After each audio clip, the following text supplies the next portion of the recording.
Hello friend, welcome to परीक्षा यान academy. जैसा कि इसके पहले हम लोगों ने मानव विकास की अवस्थाओं के बारे में जाना, जिसमें शैशवावस्था, बाल्यावस्था, किशोरावस्था के बारे में हम लोगों ने अध्ययन किया। आज हम अध्ययन करेंगे संज्ञानात्मक विकास का सिद्धांत। इस टॉपिक पर अध्ययन करेंगे कॉग्निटिव डेवलपमेंट, जिसके समर्थक या फिर प्रवर्तक बोले तो वो हैं जीन प्याजे। तो हम लोग आज देखेंगे संज्ञानात्मक विकास क्या होता है, उसके बारे में, उसकी उत्पत्ति, उसके बारे में मतलब उसमें जो सिद्धांत दिए गए उसको देखेंगे। तो चलिए हम लोग आज शुरुआत करते हैं संज्ञानात्मक विकास का सिद्धांत। इसके प्रवर्तक कौन है, मतलब स्थान क्या है, प्रयोग कहाँ किए थे, संज्ञान का सबसे जिक्र करने चीज देखेंगे।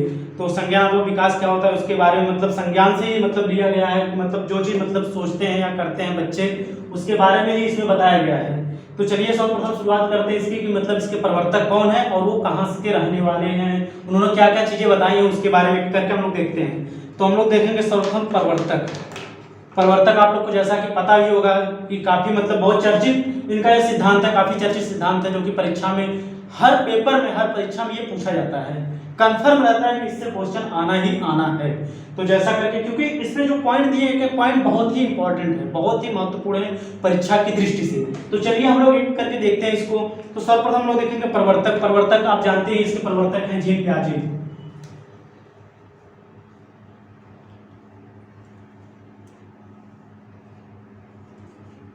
प्रवर्तक हैं इसके जीन प्याजे।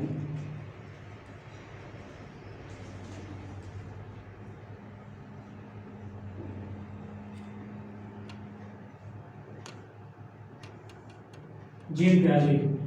और रहने वाले कहाँ के हैं, तो ये रहने वाले हैं स्विट्जरलैंड के। स्थान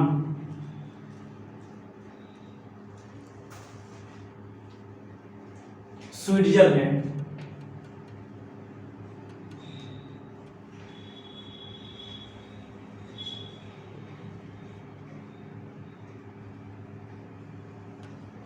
स्थान कहाँ के रहने वाले हैं, स्विट्जरलैंड। और प्रयोग किस पे किए थे, जैसा कि आप सबको पता भी होगा, ये सर्वप्रथम प्रथम मनोवैज्ञानिक थे जिन्होंने अपने बच्चों पर, स्वयं के बच्चों पर, 3 बच्चों पर प्रयोग किया था। तो प्रयोग जो रहेगा इनका रहेगा स्वयं के बच्चों पर।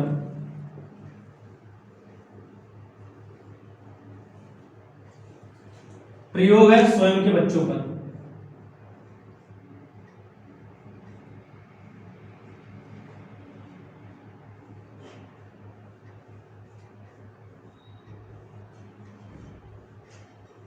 प्रयोग जिनका था ये था स्वयं के बच्चों पर। इसके बाद जो संज्ञान था, इन्होंने क्या क्या संज्ञान में उस मानसिक जो संक्रिया थी उसमें क्या क्या तथ्य दिए थे उसको हम दे देते हैं। संज्ञान जो कि सबसे इंपॉर्टेंट है इस सिद्धांत में। संज्ञान का था मानसिक संक्रिया,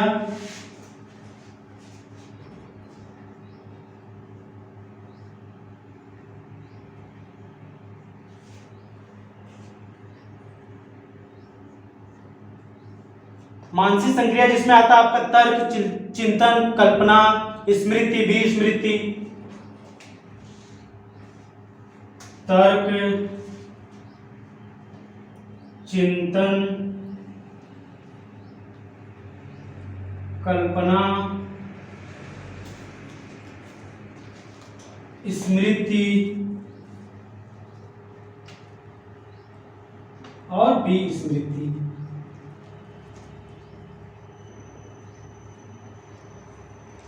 इन्होंने अपने सिद्धांत में इसको बताया है। और अवस्था, जो इनकी अवस्थाएं, वो 4 अवस्थाएं हैं, जो कि अभी आगे आपको एक एक अवस्था करके हम समझाएंगे।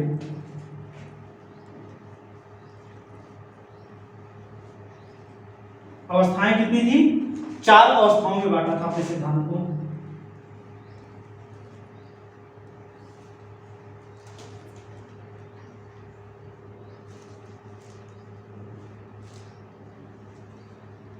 अवस्था को कितने भागों में बांटा था, 4 अवस्थाओं में। तो चलिए हम लोग समझ लेते हैं कि प्रवर्तक जीन प्याजे, इनका जन्म कब हुआ था, 9 अगस्त 1896 को। स्थान कहाँ था, स्विट्जरलैंड। प्रयोग कहाँ पे किए थे, स्वयं के बच्चे थे, 3 बच्चे थे इनके, स्वयं उन्होंने उस पर प्रयोग किए थे।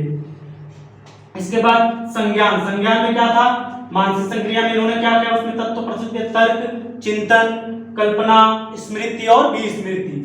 इसके बाद जो इनकी अवस्था थी वो अवस्था कितने भागों में बांटी गई है, 4 अवस्थाओं में।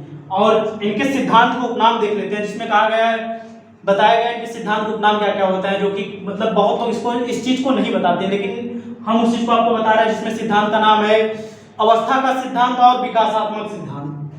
उपनाम सिद्धांत हम लोग देख लेते हैं, इनके सिद्धांत को और किस किस नाम से जानते हैं। तो जिसमें हमारा है अवस्था का सिद्धांत,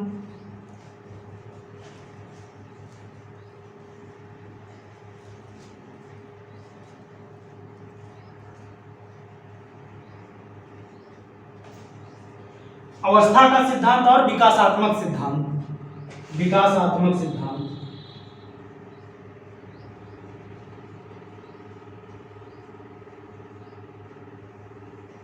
विकासात्मक सिद्धांत, ये इनके सिद्धांत की जो संज्ञानात्मक विकास का सिद्धांत है, ये इनके सिद्धांत का उपनाम है, जिसको किस किस नाम से जानते हैं, अवस्था का सिद्धांत और विकासात्मक सिद्धांत। इसके बाद हम लोग देखते हैं एक मतलब समझ लेते हैं, चलिए इसको प्रवर्तक थे आपके संज्ञानात्मक विकास सिद्धांत प्रवर्तक जीन पियाजे थे। स्थान कहाँ थे, स्विट्जरलैंड। जन्म कब हुआ था, 9 अगस्त 1896, 9 अगस्त 1896। इसके बाद प्रयोग क्या किए थे, ये स्वयं के बच्चे थे 3, लॉरेंट, ल्यूसन और तीसरे बच्चे का नाम जैकलीन था। इसके बाद संज्ञान क्या था, मानसिक संक्रियन की थी, तर्क, चिंतन, कल्पना, स्मृति और विस्मृति। इसके बाद इन्होंने 4 अवस्थाएं बताई हैं, जिसको हम आगे एक करके समझेंगे। और इनके सिद्धांत को किस उपनाम से जाना जाता है, ये परीक्षा में काफी बार पूछा गया है। तो इसको देख लेते हैं, अवस्था का सिद्धांत और विकासात्मक सिद्धांत। इतना हम लोग देख लिए। इसके बाद हम लोग चलते हैं कि मतलब पियाजे ने सीखना और मतलब इस चीज को कैसे मतलब बताया, उस चीज को चलिए एक करके हम लोग देखते हैं।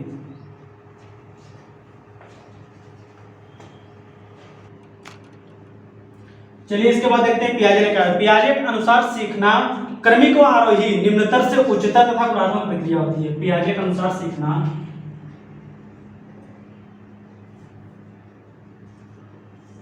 पियाजे के अनुसार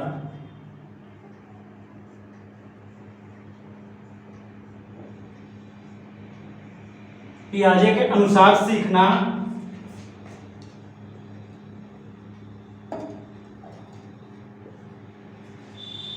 पियाजे के अनुसार सीखना क्रमिक व आरोही,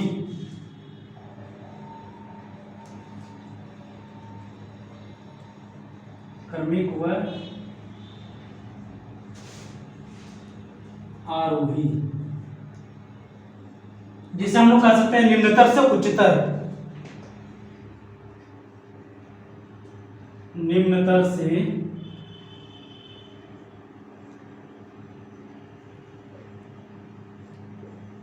उच्चतर गुणात्मक प्रक्रिया तथा गुणात्मक प्रक्रिया में होता है।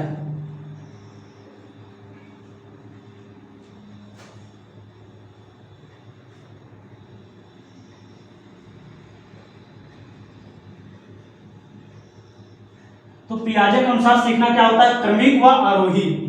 क्रमिक मतलब एक एक करके, आरोही मतलब बढ़ते हुए, और क्या होता है निम्न से, निम्न स्तर से उच्च स्तर तथा गुणात्मक प्रक्रिया में होता है। इसके बाद पियाजे ने जिस सिद्धांत में इस पुस्तक का नाम लिखा था उसको हम लोग लेते हैं। उस पुस्तक का नाम था भाषा व चिंतन, चिंतन पर बालक में विचार, भाषा व चिंतन पर बालक में विचार।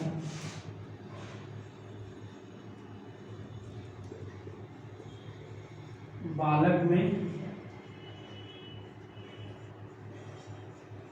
विचार, भाषा व चिंतन पर बालक में विचार, ये इनकी पुस्तक थी, जिसको हम लोग अंग्रेजी में कहते हैं language and thought of the child.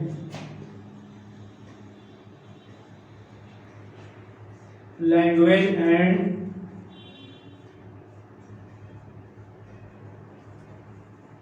Thought of the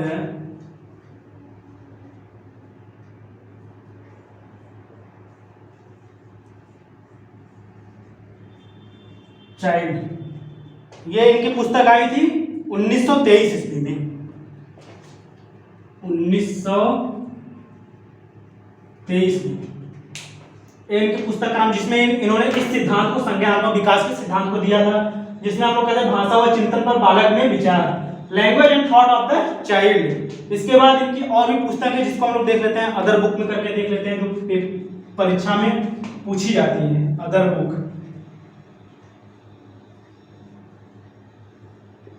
में एक करके देख लेते हैं, जिसमें पहली बुक है the psychology of child,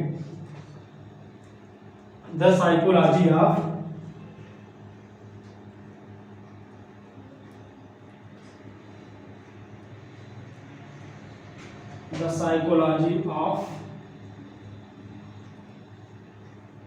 The psychology of child, the development of child, दूसरी पुस्तक है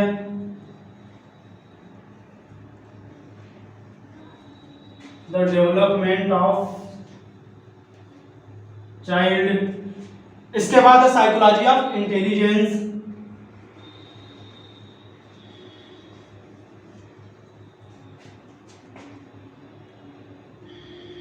साइकोलॉजी ऑफ इंटेलिजेंस।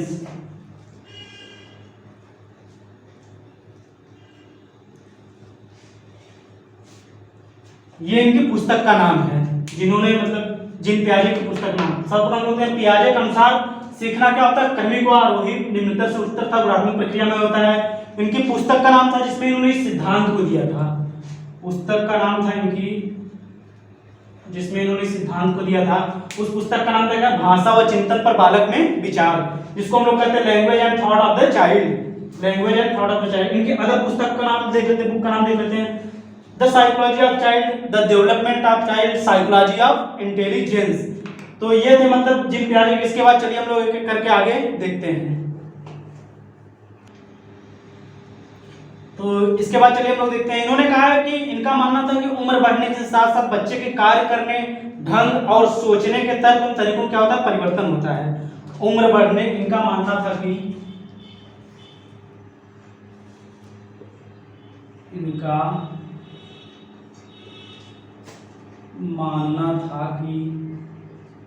इनका मानना था कि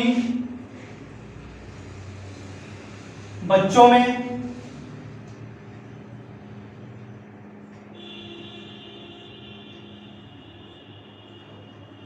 उम्र बढ़ने के साथ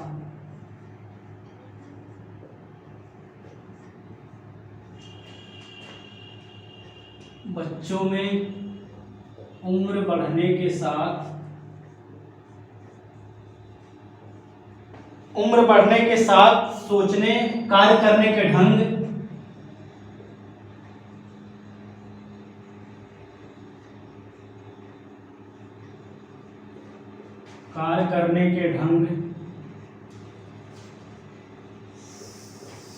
सोचने के तरीके,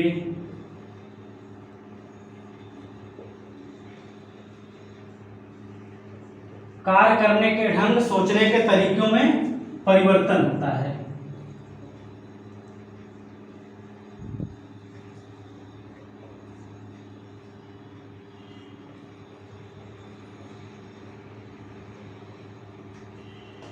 इनका मानना था कि बच्चों में उम्र बढ़ने के साथ कार्य करने के ढंग, सोचने के तरीकों में परिवर्तन होता है।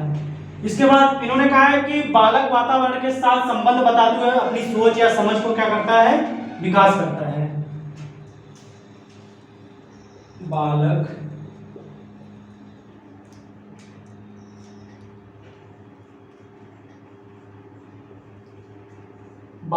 वातावरण के साथ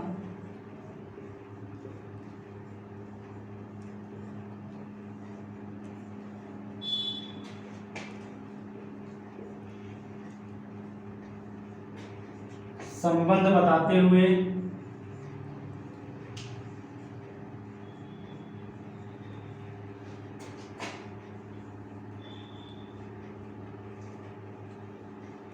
अपनी सोच या समझ का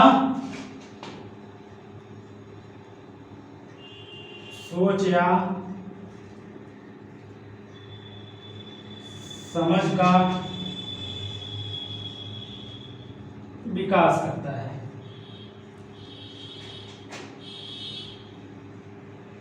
अपनी सोच या समझ का विकास करता है। इनका मानना था कि बालक वातावरण के साथ संबंध बताते हुए अपनी सोच या समझ का विकास करता है। इनकी एक कोटेशन है जिन प्यारे जिन्होंने कहा बच्चे नन्हे वैज्ञानिक होते हैं। इन्होंने क्या कहा है, बच्चे नन्हे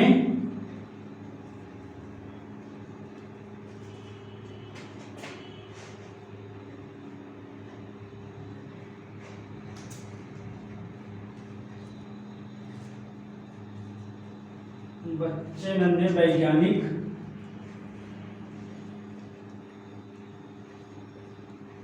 होते हैं। ये इन्होंने कहा है कि बच्चे क्या होते हैं, नन्हे वैज्ञानिक होते हैं। तो हम लोगों ने देखा इनका मानना था कि बच्चों में उम्र बढ़ने के साथ कार्य करने के ढंग, सोचने के तरीकों में क्या होता है, परिवर्तन होता है। इसके बाद बालक वातावरण के साथ संबंध बताते हुए अपनी सोच और समझ को विकसित करता है। इसके बाद इन्होंने कहा इनकी कोटेशन है जो कि इन्होंने कहा जीन प्यारे ने कहा है, मतलब बच्चे नन्हे वैज्ञानिक होते हैं। इसके बाद हम लोग देखेंगे जीन प्यारे के सिद्धांत को समझने के लिए कुछ महत्वपूर्ण बिंदु पर ध्यान देना चाहिए, जिसको एक एक करके चलिए हम लोग देखते हैं। इसमें बताया मानसिक संरचनाओं का सिद्धांत, स्वरूप और मानसिक विकास की अवस्थाएं। तो चलिए एक एक करके उसको हम लोग समझेंगे। चलिए हम लोग देखते हैं कि इनके जीन प्याजे के सिद्धांत के समझने के लिए कुछ महत्वपूर्ण बिंदु दिए हैं, जिसको एक एक करके देखेंगे। पहला है मानसिक संरचनाओं का स्वरूप, दूसरा है मानसिक विकास की अवस्थाएं।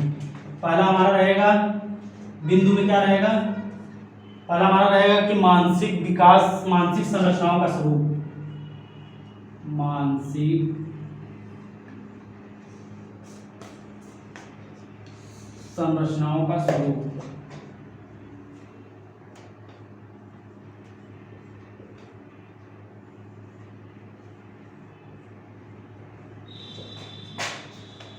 मानसिक संरचनाओं का स्वरूप। और दूसरा हमारा रहेगा विकास की अवस्थाएं, मानसिक विकास की अवस्थाएं। दूसरा हमारा है मानसिक विकास की अवस्थाएं।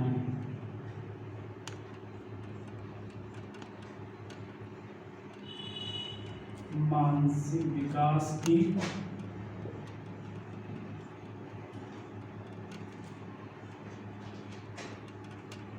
अवस्थाएं।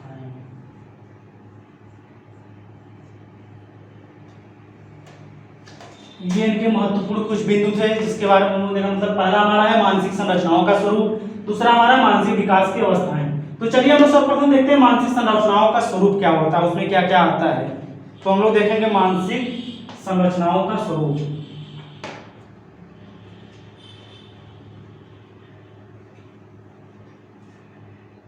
मानसिक संरचनाओं का स्वरूप, इसमें क्या क्या आता है, इसमें दो चीजें आती है, जिसमें आता है पहला संगठन या स्कीमा और दूसरा होता है अनुकूलन।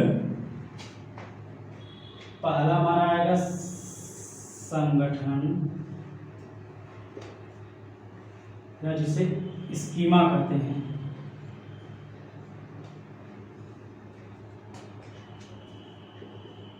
और दूसरा हमारा आएगा अनुकूलन। दूसरा हमारा आएगा अनुकूलन। मानसिक संरचनाओं स्वरूप में पहला हमारा आएगा संगठन या स्कीमा, दूसरा आएगा अनुकूलन। अनुकूलन को हम दो भागों में बांटेंगे।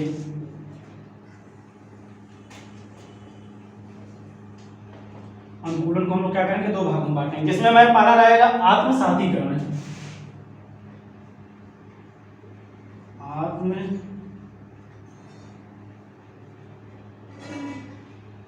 सातीकरण। इसके बाद हमारा रहेगा दूसरा रहेगा समाविष्टीकरण। समाविष्टीकरण या व्यवस्थापन।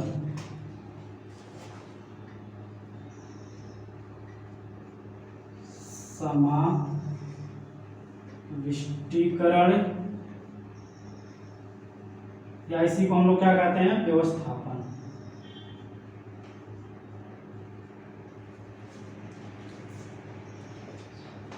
तो मानसिक संरचनाओं के स्वरूप में हम लोगों को देखना है, जिसमें हमारा इसको दो भागों में बांटा गया है, जिसमें पहला संगठन या स्कीमा है, दूसरा हमारा अनुकूलन। अनुकूलन को क्या किया, अनुकूलन को दो भागों में बांटा गया है, आत्मसातीकरण और दूसरा हमारा समाविष्टीकरण या व्यवस्थापन। तो चलिए हम लोग सर्वप्रथम देखेंगे कि स्कीमा, संगठन या स्कीमा क्या होता है, उसको देखते हैं।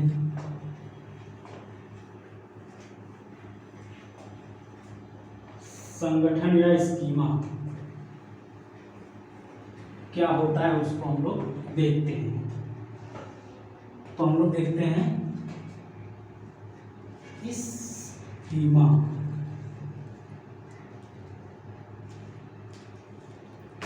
स्कीमा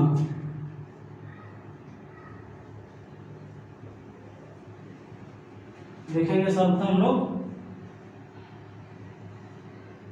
स्कीमा क्या होता है। तो स्कीमा होता है कि बौद्धिक संरचनाओं या मस्तिष्क में ज्ञान के संगठन को क्या कहते हैं, स्कीमा कहते हैं। बौद्धिक संरचनाओं या मस्तिष्क में, बौद्धिक संरचनाओं या मस्तिष्क में ज्ञान के संगठन को स्कीमा कहते हैं।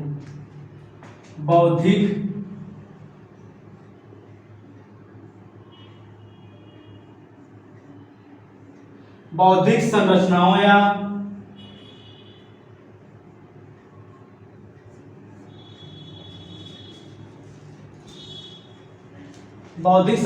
या मस्तिष्क में, बौद्धिक संरचना या मस्तिष्क में ज्ञान के संगठन को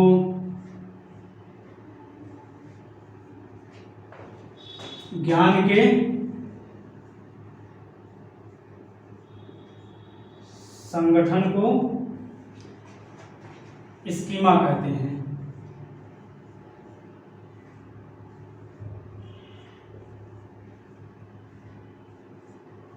स्कीमा कहते हैं। बौद्धिक संरचना या मस्तिष्क में ज्ञान के संगठन को स्कीमा कहते हैं। दूसरी परिभाषा है बालक की बुद्धि में परिवर्तन की श्रृंखला ही स्कीमा है। दूसरी परिभाषा है बालक की बुद्धि में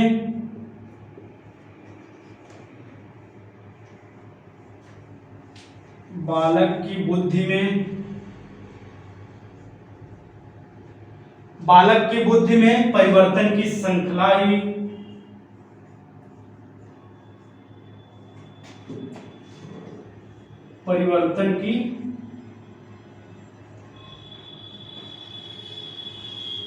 श्रृंखला ही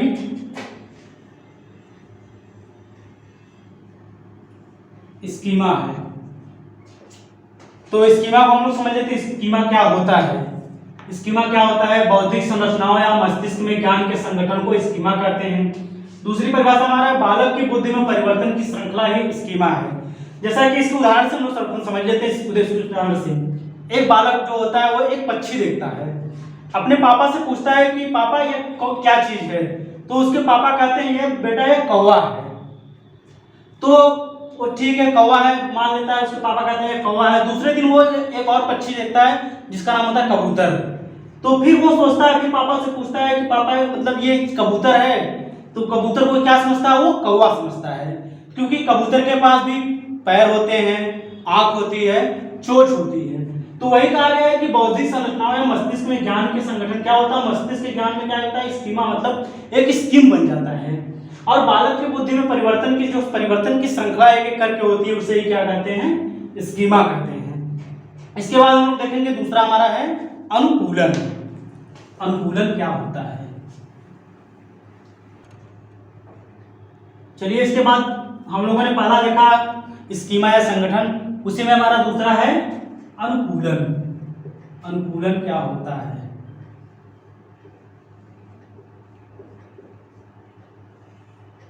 अनुकूलन जिसे हम लोग इंग्लिश में क्या कहते हैं? एडेप्टेशन। एडेप्टेशन।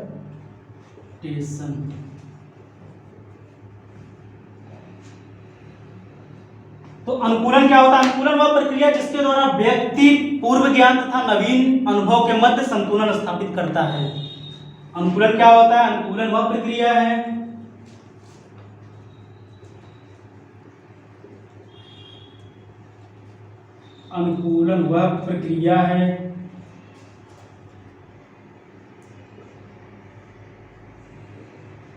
जिसके द्वारा व्यक्ति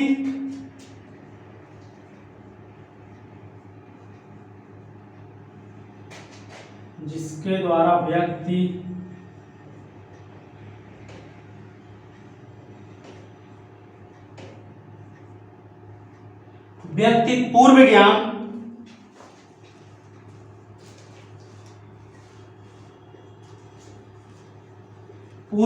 या नवीन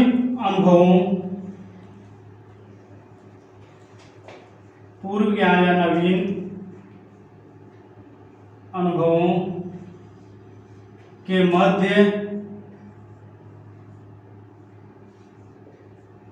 संतुलन अनुकूलन वह प्रक्रिया जिसके द्वारा व्यक्ति पूर्व ज्ञान या नवीन अनुभवों के मध्य संतुलन स्थापित करता है।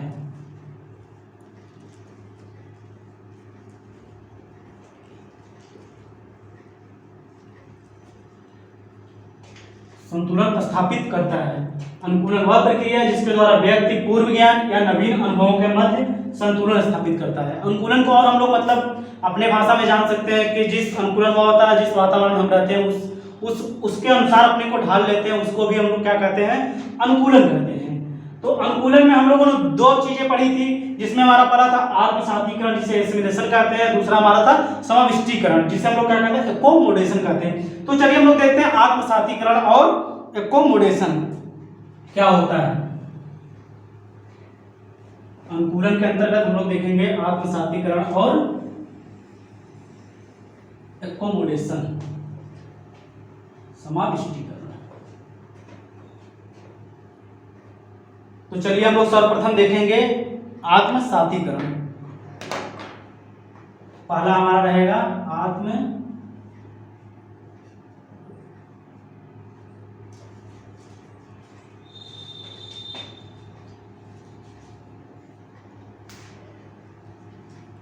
आत्मसातीकरण जिसे हम लोग क्या कहते हैं, एसिमिलेशन कहते हैं।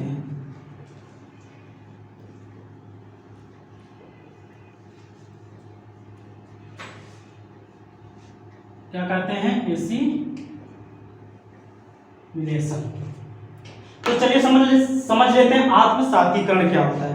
आत्मसातीकरण जब पूर्व ज्ञान में बिना किसी परिवर्तन के नए ज्ञान को ग्रहण किया जाता है, जब पूर्व ज्ञान में बिना किसी परिवर्तन के नए ज्ञान को ग्रहण किया जाता है या पूर्व ज्ञान से नए ज्ञान को जोड़ा जाता है, उसे हम लोग क्या कहते हैं, आत्मसातीकरण कहते हैं। जब पूर्व ज्ञान में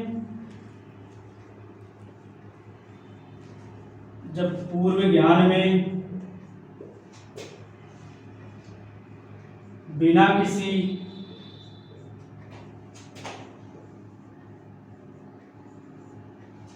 किसी परिवर्तन के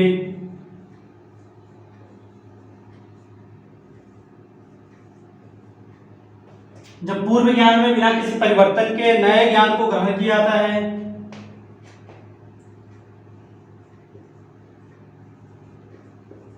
नए ज्ञान को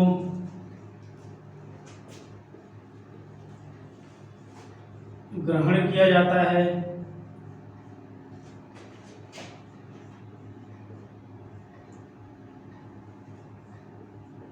या पूर्व ज्ञान को नए ज्ञान से जोड़ा जाता है, या पूर्व ज्ञान को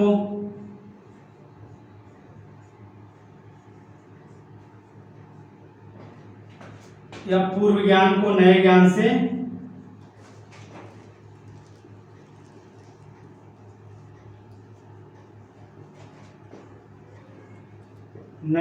जोड़ा जाता है।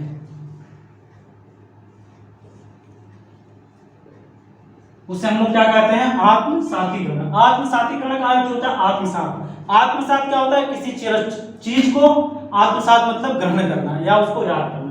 तो इसमें कहा गया जब पूर्व ज्ञान में बिना किसी परिवर्तन के नए ज्ञान को ग्रहण किया जाता है या पूर्व ज्ञान को क्या करते हैं, नए ज्ञान से जोड़ते हैं, उसे हम लोग क्या कहते हैं, आत्मसातीकरण। इसके बाद दूसरा हमारा है समाविष्टीकरण, या इसी को हम लोग क्या कहते हैं, व्यवस्थापन।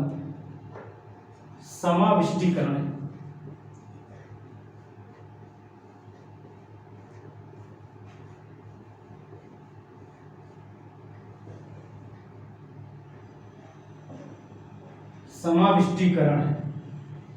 जिसे हम लोग क्या कहते हैं, व्यवस्थापन, या इसे अंग्रेजी में कहते हैं एकोमोडेशन।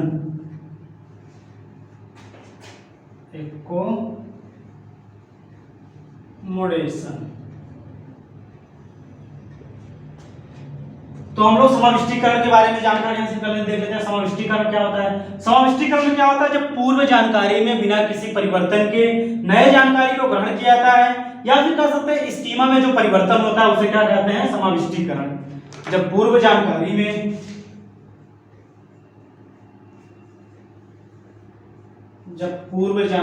में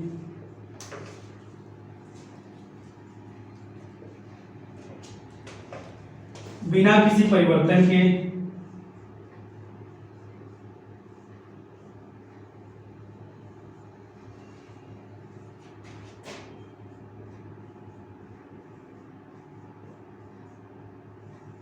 जब पूर्व जानकारी में बिना किसी परिवर्तन के नए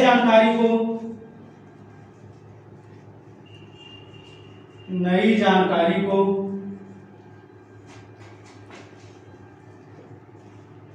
ग्रहण किया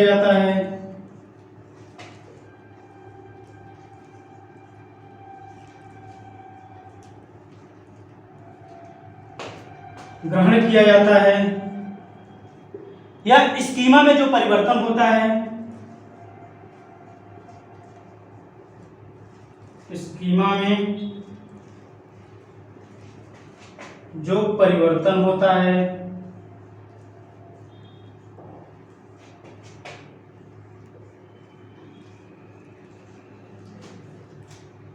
उसे हम लोग क्या कहते हैं? समाविष्टीकरण या व्यवस्थापन कहते हैं। जैसे कि हम लोग समझ रहे थे समाविष्टीकरण क्या होता है, मतलब इसमें क्या करता है? बच्चा कुत्ते और बकरी की आवाज में क्या करता है? भेद करता है।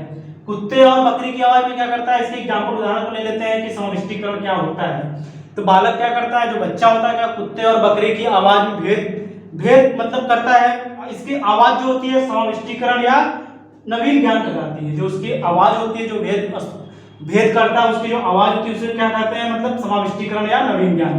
क्योंकि इसकी परिभाषा में क्या है? जब पूर्व जानकारी में बिना किसी परिवर्तन के नई जानकारी को ग्रहण किया जाता है, या स्कीमा में जो परिवर्तन होता है उसे हम लोग क्या कहते हैं? समाविष्टीकरण। सर्वप्रथम हम लोग देखा आत्मसातीकरण क्या होता है। आत्मसातीकरण से हम एसिमिलेशन कहते हैं। जब पूर्व ज्ञान में बिना किसी परिवर्तन के नए ज्ञान को ग्रहण किया जाता है, या पूर्व ज्ञान को नए ज्ञान से जोड़ा जाता है। या समाविष्टीकरण होता है एक्कोमोडेशन, जिसे जब पूर्व जानकारी में नए जानकारी को ग्रहण किया जाता है, या फिर हम लोग कह सकते हैं स्कीमा में जो परिवर्तन होता है उसे हम लोग क्या कहते हैं? समाविष्टीकरण या व्यवस्थापन कहते हैं। जैसे कुत्ते और बकरी की आवाज में बच्चा क्या करता है? भेद करता है। तो जो उसकी आवाज होती है उसे हम लोग समाविष्टीकरण या नवीन ज्ञान कहते हैं। इसके बाद हम लोग चलेंगे आगे हम लोग देखेंगे मानव विकास की अवस्थाएं। मानव विकास की अवस्थाएं क्या होती हैं? तो चलिए हम लोग देखते हैं हमारा दूसरा, इसमें पहला हमारा था मानसिक विकास, इसे दूसरा देखते हैं मानसिक विकास की अवस्थाएं। मानसिक विकास की अवस्थाएं चार अवस्थाएं बताई है। जिसमें हमारा पहला संवेदी गामक या संवेगात्मक या संवेदी परक या इंद्रियजनित गामक अवस्था।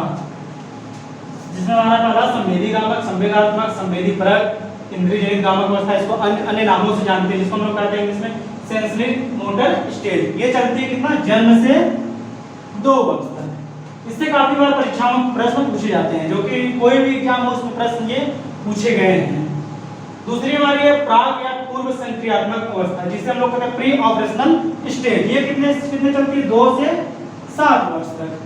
तीसरी हमारी है ठोस या मूर्त संक्रियात्मक अवस्था, जिसे हम लोग कहते हैं कंक्रीट ऑपरेशनल स्टेज। ये कितने वर्ष तक की है? 7 से 11 वर्ष तक। इसके बाद चौथी और लास्ट हमारी अमूर्त या इसे हम लोग कहते हैं औपचारिक संक्रियात्मक अवस्था, जिसे हम लोग इंग्लिश में कहते हैं फॉर्मल ऑपरेशनल स्टेज। ये कितने वर्ष तक? 11 से 15 वर्ष तक। जिन क्या है कि ये मानसिक विकास की 4 अवस्थाएं इन्होंने बताई है, जो कि काफी महत्वपूर्ण और काफी बार परीक्षाओं में पूछी जाती है।